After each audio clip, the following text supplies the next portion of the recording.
Hey everybody. So I went bowling yesterday and actually did pretty well for myself. And it reminded me of a story from back in college about a time when I didn't do so well bowling.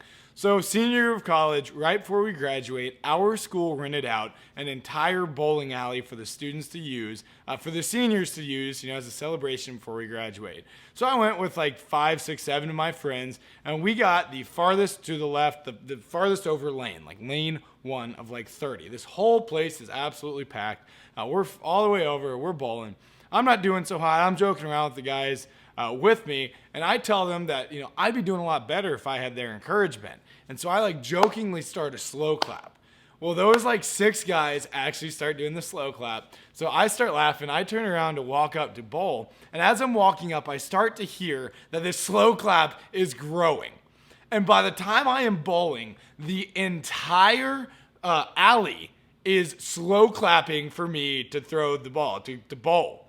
And I go up and I bowl, and I hit the first strike of the day.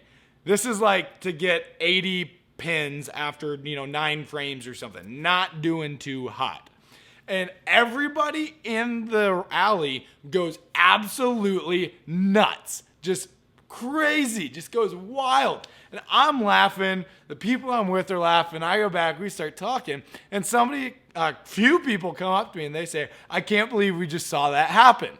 And I was like, "Yeah, like that's pretty crazy." And they said, "Is that your first perfect game?" At that point, I realized the reason people joined in, the reason people got so excited is because they thought I had just bowled a perfect game. I am a terrible bowler, but I want to talk about this idea of a perfect game a little more because I have never and will likely never bowl a perfect game in my life. A perfect game requires you to get 12 strikes in a row. And I did the math just by statistics alone. Let's say you're a good enough bowler that you get like 3 strikes every time you play. So 1/4 of the time that you bowl, you get a strike. That's pretty decent. Just by statistics alone, if you bowl that well, you have a 1 in 100 million chance of bowling a perfect game. The statistics go up significantly if you can bowl, 6 strikes out of 12 every game. You have a 1 in 10,000 chance of bowling a perfect game. Not many of us, myself being one, can bowl 6 strikes in one game. So we're probably more in that 1 in 100 million chance, to get a perfect game. Probably not going to happen in our lifetime. And anyone who has tried to bowl a perfect game, knows just how hard it is to bowl a perfect game. On the same side of that, anyone who has tried to live a perfect life knows how impossible it is to live a perfect life. Yet for some reason, a lot of us still think we are good enough to earn God's salvation. We still think that we can work hard enough, do good enough things to earn God's salvation. And that's just not the case. And as we come up on Easter, there's a story I want to share with you guys, very, very much. I want to share with you guys, and it's called the gospel, right? If your motivations for why you're a good person, if somebody come and ask you, why are you a Christian? If it's because I do good things, because I go to church, because anything, your motivations are wrong. And we talked about this on church on Sunday. If your reason is because Christ, then yes, we're getting somewhere. But if your motivations are any of the if your salvation is based in a faith in yourself and not in a faith in Jesus Christ, if you don't have a personal relationship with Jesus Christ, you are trying to bowl a perfect game over and over and over and over and over and over again. You are trying to live a perfect life, and you're not going to be able to do it. So let me share this story with you called the gospel. So like 2,000, however long you believe it was ago, not 2,000 years, that's later on, there were these 2 people, they chose to disobey God. And in disobeying God, they brought upon sin upon themselves and upon everybody else who would ever live. And with that sin came death and destruction.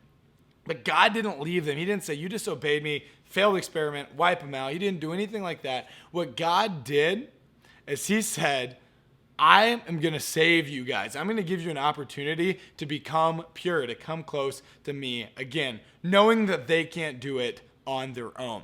So he sent his own son, a man named Jesus Christ, who was born of a virgin, lived an absolutely perfect life, and was murdered by the religious leaders of the day. And on the cross, he took on the sins of the entire world upon him. Past sins, present sins, and future sins. He took sin upon him. And as he died, he took those sins to the grave. And that's what we call Good Friday, is the day that Jesus died. He went to the grave. But he didn't stay in the grave. 3 days later, he rose from the dead, not bringing the sins with him, pure. And what that means is not only can he talk well, does he have good stories, not only can he heal people, but he can raise himself from the dead. He has power, he has dominion over death itself. And with death, sin. And he is willing to share that. He wants to share that. He wants you to accept him into your life. He wants you to take him, have a personal relationship with him, become a Christian so he can cover you with that purity, with the sins that he took away from you. He wants to make you white as snow. He wants to make you pure. And if you are trying to live a perfect life and earn your salvation, if you know you need God but don't have that personal relationship with Jesus Christ, you are trying to bowl a perfect game over and over and over again. And you may think you're bowling a perfect game because when you look around you, everybody around you is cheering and going absolutely wild. And the last bowl you just did was a strike. So you think you're bowling a perfect game, but you're not. You have to have Jesus Christ to help you take life because you cannot live a perfect life. And I love the gospel. I would love to talk more and more about this, and I would keep going, but in an effort to keep this a little shorter than if I kept talking, what I do want to say is if your motivations for anything, if you are not 100% certain that the object of your faith is Jesus Christ and not your own actions, not your own deeds, not that God is just good so he won't send anybody to hell, if those are your motivations, look into the gospel. Make sure you look and know what you believe, because you might find that you are not living the life you think you're living, that you are not bowling the game that you thought you were bowling. So look towards Christ. Find somebody you trust. Ask them what the gospel is. Ask them what it means, how to get saved, how to be saved. If you have my number, text me, send me a message. If you're in Midland, Texas, text me. Let's go grab a bite to eat and let's talk about this. I love to talk about this stuff.